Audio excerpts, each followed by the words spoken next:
और चलिए इसी बीच एक बड़ी खबर है। एलएसी पर चीनी सैनिकों से झड़प पर सूत्रों से जुड़ी हुई बड़ी खबर है। एलएसी पर सेना को ऑपरेशन अलर्ट किया गया है।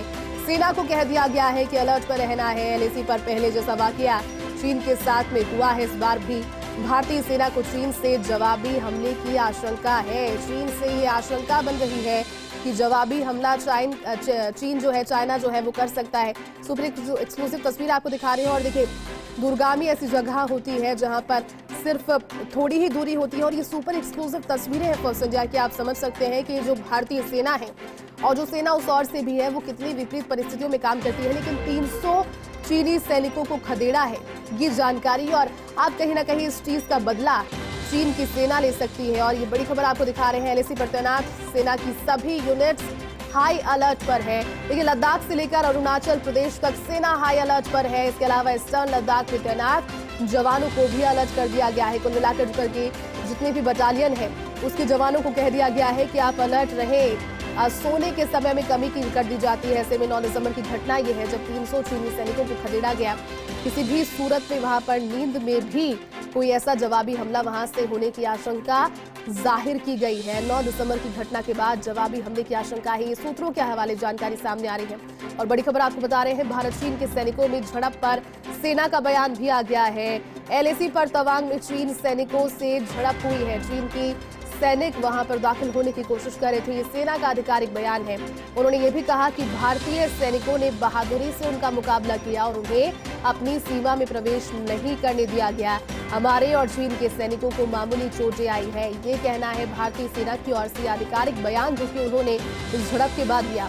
विगत 9 दिसंबर की घटना है। ये वैसा ही वाकया जो कि पहले हो चुका है। दूरगामी जगहों पर चीन की पैनी नजर हमेशा होती है। टेढ़ी नजर चीन हमेशा ऐसी जगहों पर रखता है कि इंच इंच करके भारत की सीमा में दाखिल होता जाए और अपनी जो सीमा है उसको बढ़ाता जाए। उसके बाद में सेना को वहां से खदेड़ दे। ये झड़प हुई जिसके बाद भारत और चीन के बीच फ्लैग मीटिंग भी हुई है। झड़प के बाद में फ्लैग मीटिंग होती है।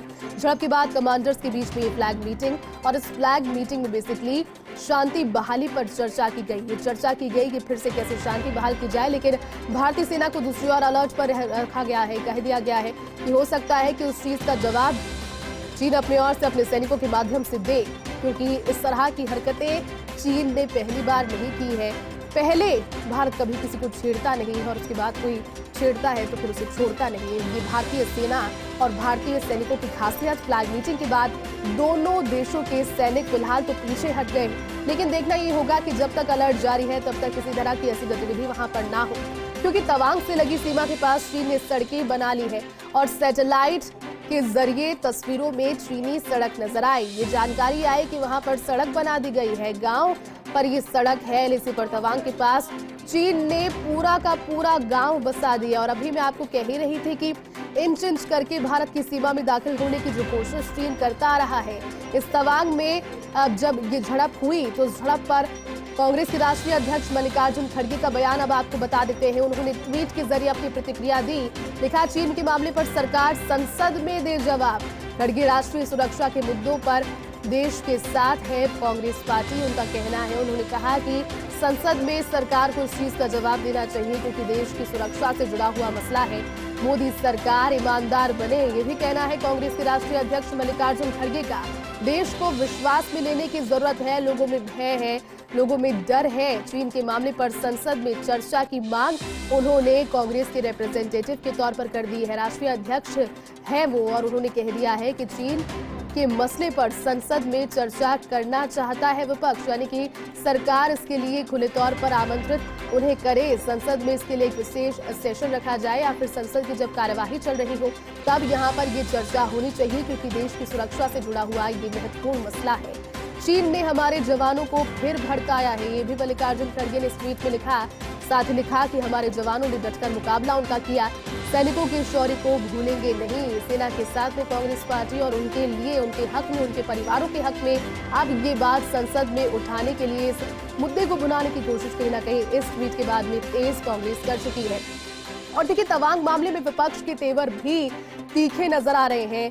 अभी जिस तरह से बताया ट्वीट के जरिए और उस तरह से अलग अलग प्रतिक्रियाएं सामने आ रही है विपक्ष की इस मसले को लेकर सरकार को संसद में घेरने की तैयारी की गई है। कांग्रेस ने संसद में स्थगन प्रस्ताव का नोटिस दे दिया है।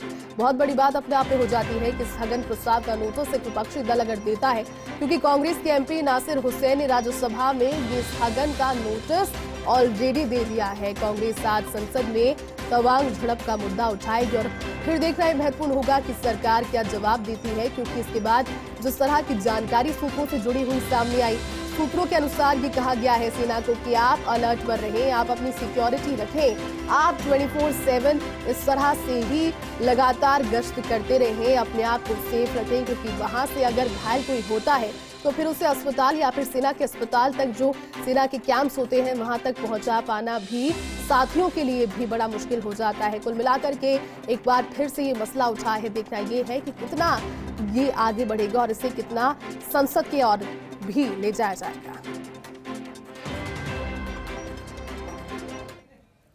एयरफोर्स हमारी पूरी तरीके से गियर्ड है और हैवी वेपन भी हमने डिप्लॉय कर रखे हैं, या हम बहुत कम समय में वहाँ पे पहुँचा सकते हैं। हमने ये देखा इससे पहले गॉलवन के अंदर जिस तरीके से आर्मी डिप्लॉयमेंट इतनी कम समय में इतनी बड़ी पहाड़ी एरियो में पहुँचाया गया, ये वो बड़ा सराहनीय है। तो भारत पूरी तरीके से तैयार है। अब ये अभी पूरी खबर आई नहीं है, ये देखना है कि कितने लोग इंजर्ड हुए, ये किस लेवल का ये झड़प थी और चाइनीज़ कितने इसमें इंजर्ड हुए या मरे। ये हम समझते हैं हम लोग को इंतज़ार करना चाहिए जब तक कि फॉरेन मिनिस्ट्री इस बारे में या डिफेंस मिनिस्ट्री का कोई स्टेटमेंट नहीं आता है। इस घटना का जो एनालिसिस है वो बड़ा सिंपल है, पहले भी हो चुकी है। ये 1960 से लेट 60 से हो रही है। मैंने जनरल सगत सिंह राठौर का मैं एग्जाम्पल देता हूँ, वही यही धक्का मुक्की उस समय भी होती थी और उस धक्का मुक्की में जनरल सगत सिंह राठौर ने यह भी कह दिया था ये कंपनी बाग में क्या लड़का लड़की का खेल चल रहा है, और उसने उन्होंने चाइनीज ने 50 सोल्जर्स मार दिए थे। उसके बाद क्योंकि हम धक्का मुक्की में वो घायल हुए तो उन्होंने फायरिंग खोल दी हमारे पर। जब फायरिंग खोल दी, जनरल सगत सिंह राठौर ने आर्टिलरी खोल दी, गवर्नमेंट के ऑर्डर्स के बावजूद उसने आर्टिलरी खोल दी और 500 चाइनीज 480-79 चाइनीज मार दिए। और फिर जनरल सुंदर सिंह जी ने भी यही किया था। समदरंग चौंग में वैली में एक पूरी ब्रिगेड इंडक्ट करी थी बाई एयर और चाइनीज को दबा दिया था। ये काम एग्रेशन से होता है, पर चाइनीज को अगर ये पता चलने लग जाए कि भारत एग्रेशन नहीं दिखाएगा, बातचीत और वार्तालाप में ही बैठा रहेगा, तो वो ये खेल करते रहेंगे।